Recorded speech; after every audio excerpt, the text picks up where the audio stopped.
তো বন্ধুরা, আজকে আপনাদের নিয়ে চলেছি এমন এক সিদ্ধপীঠে যেটি রয়েছে এরকম চিতপুর রেল ইয়ার্ডের ঠিক পাশেই লুকিয়ে। এখানে আপনারা এসেছেন কি না আমি জানি না, তবে আমি কিন্তু প্রথমবার আসছি। অনেক খোঁজাখুঁজির পর এই সিদ্ধপীঠের সন্ধানটি আমি শেষ পর্যন্ত পেয়ে যাই এবং খুঁজে পেয়ে আপনাদের কাছে নিয়ে এসেছি। তো চলুন বন্ধুরা, এই সুন্দর জার্নিটা, এই ঈশ্বর দর্শন আপনারা আমার সাথে করুন এবং সঙ্গে থাকুন, পাশে থাকুন। শুরু করা যাক আজকের ভিডিও, তারাশঙ্করী পীঠ।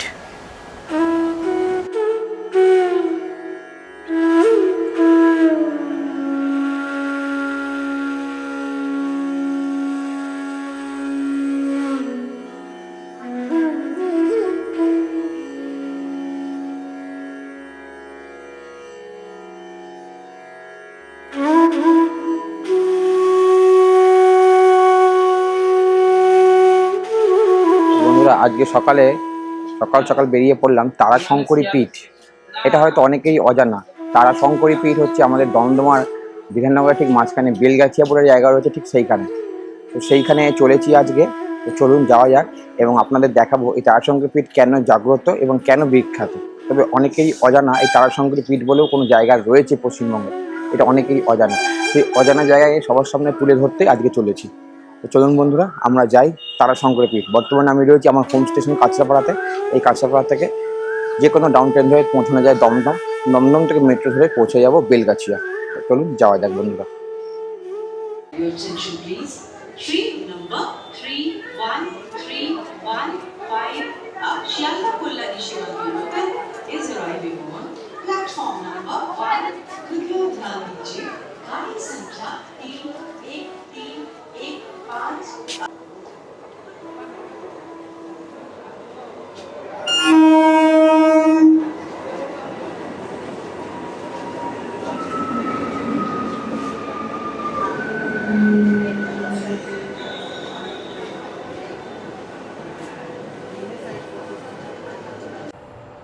ট্রেন ধরে আমরা ফাইনালি পৌঁছে গেলাম দমদম স্টেশনে।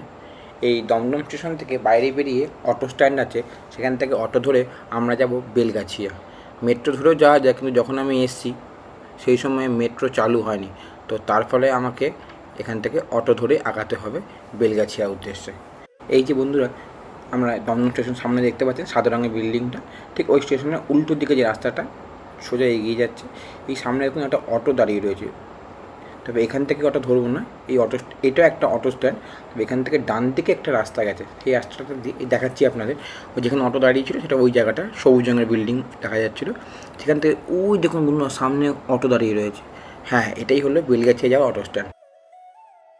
অটো আমাদের বেলগাছিয়া মোড়ে নামিয়ে দেবে। সেখান থেকে 5 মিনিট হাঁটা পথে এই বেলগাছিয়া মেট্রো স্টেশন রয়েছে। এই মেট্রো স্টেশনে 1 নম্বর গেটের পাশ দিয়ে দেখুন একটা হলুদ রঙের বিল্ডিং দেখা যাচ্ছে। এই যে জালি দেওয়া শাটার দেওয়া রয়েছে, এই রাস্তা ধরে সোজা আগিয়ে যেতে হবে। একটুখানি আগিয়ে গেলে সামনে একটা দোকান আসবে, ঘোষ সুইটস বলে। সেই ঘোষ সুইটসের বাঁ হাতে রাস্তাটা দিয়ে আমরা এগিয়ে যাব। এই দেখুন আপনাদের দেখাচ্ছি আমি, এই দেখুন সামনে ঘোষ সুইটস, এই বাঁ দিক দিয়ে আমরা সোজা এগিয়ে যাব। বাঁ দিক দিয়ে সোজা এগোলে একটু দূরেই আসবে আমাদের গন্তব্য। এই যে নজরুল কানুন বলে লেখা রয়েছে, এখান থেকে সোজা সামনের দিকে আগাবো। আগালে দুটো রাস্তা ভাগ হয়ে যাচ্ছে, মানে একটা রাস্তা দুটো ভাগ হয়ে যাচ্ছে, একটা ডান দিকে যাচ্ছে, একটা সোজা। এবার দেখুন আপনাদের দেখাচ্ছি রাস্তাটা কীরকম ভাগ হয়ে যাচ্ছে।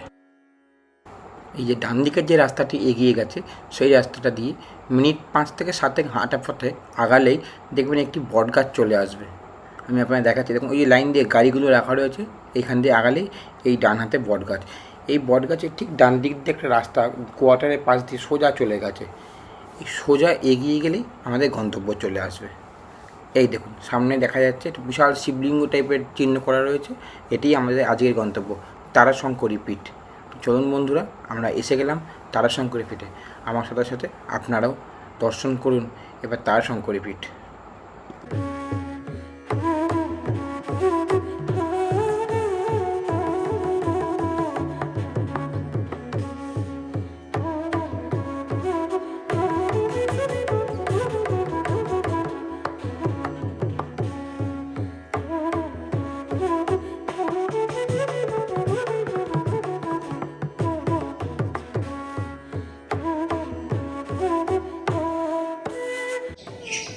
তো ফাইনালি বন্ধুরা আমরা আজকে চলে এসেছি মা তারাশঙ্করী পীঠে। এই পীঠ একটু অন্য, কেন কি এখানে কিছু এমন রয়েছে যেগুলো সারা ভারতে আর কোথাও নেই। সবই আপনাদের দেখাবো প্রথম থেকে শুরু করে শেষ পর্যন্ত, সবটাই সঙ্গে থাকুন, দেখতে থাকুন।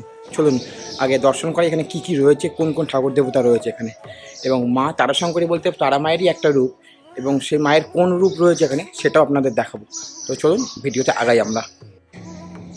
এই যে এখানে দেখুন লেখা রয়েছে যোগীরাজ শিশি পরেশচন্দ্র রায় মৌলিক গুরুদেব আর তৎসহধর্মিনী গুরুমা যোগাব্রতা শ্রী শ্রী মা অঞ্জলি রায় মৌলিক ওং তারাশঙ্করী পীঠ।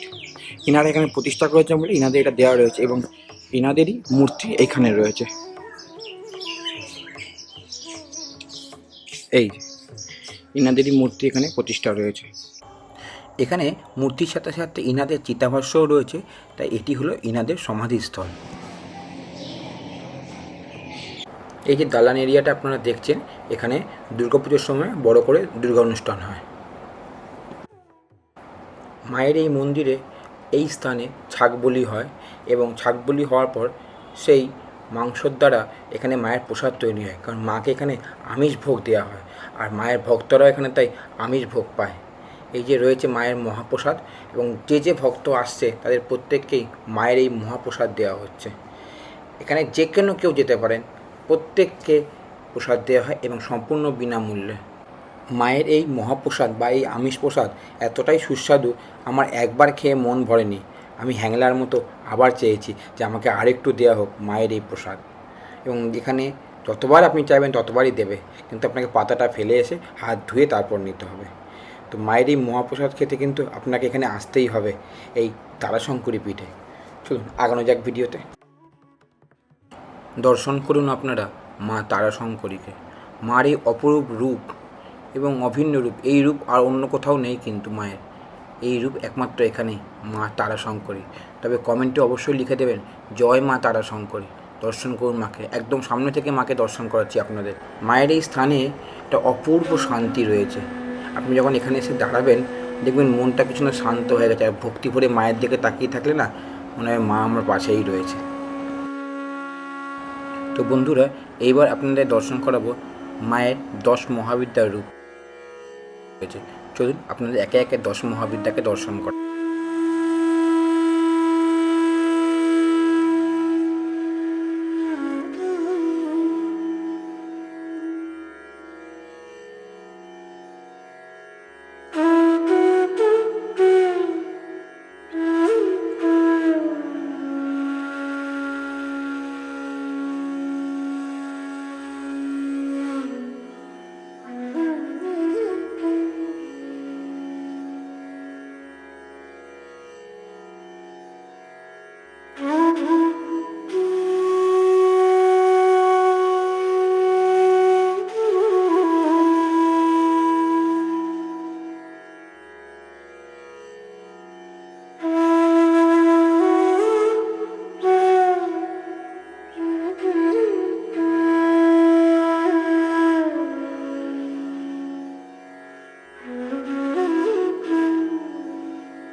মায়ের এই সিদ্ধপীঠে মায়ের যে রূপ আপনারা দেখতেন সেটি হচ্ছে এক জটা উগ্রতারা নীল সরস্বতী। চলুন মায়ের আরতিটা দর্শন করুন আপনারা।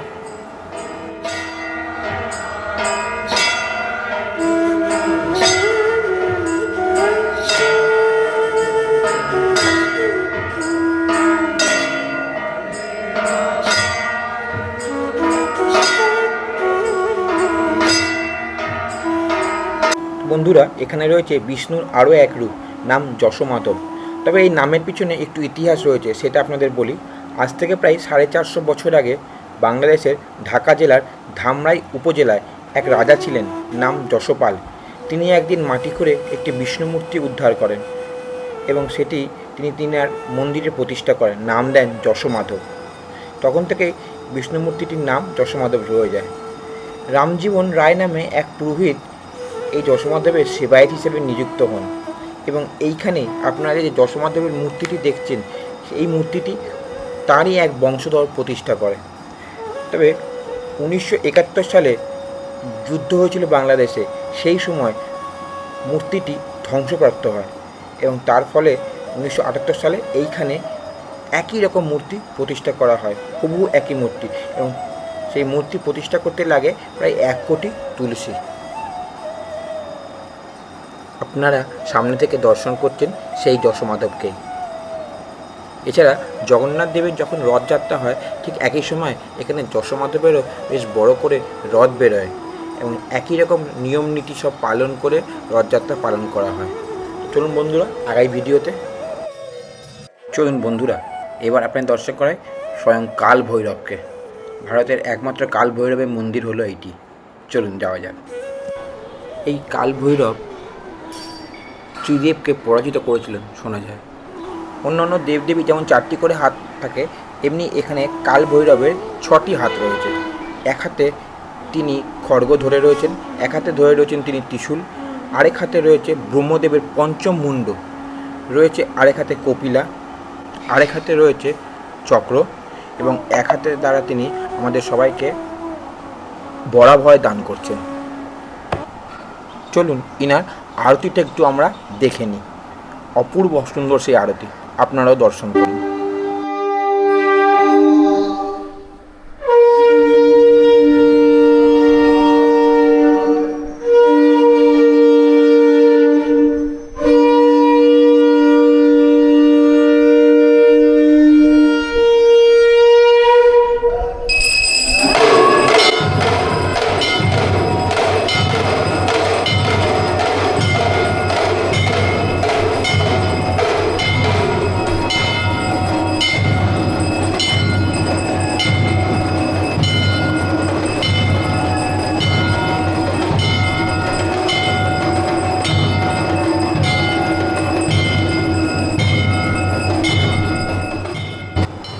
এখানে ভিডিওগ্রাফির অনুমতি বা ফটোগ্রাফির অনুমতি না থাকায় এখান থেকে অনুমতি নিয়ে তারপর ভিডিও করতে হয়েছে।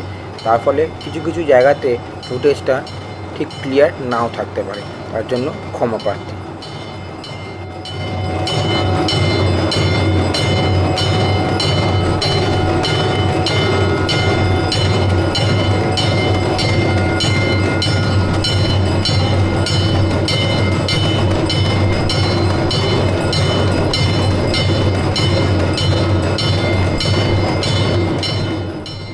তো বন্ধুরা কেমন লাগলো আজকের ভিডিওটি কমেন্ট বক্সে কমেন্ট করে জানাতে কিন্তু ভুলবেন না। যদি ভালো লাগে অবশ্যই ভিডিওটিতে একটা লাইক দেবেন, সাবস্ক্রাইব করে চ্যানেলটির পাশে থাকবেন।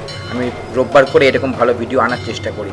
আজকের মতো এখানেই, আবার দেখা হচ্ছে আগামী ভিডিওতে। আসছি বন্ধুরা।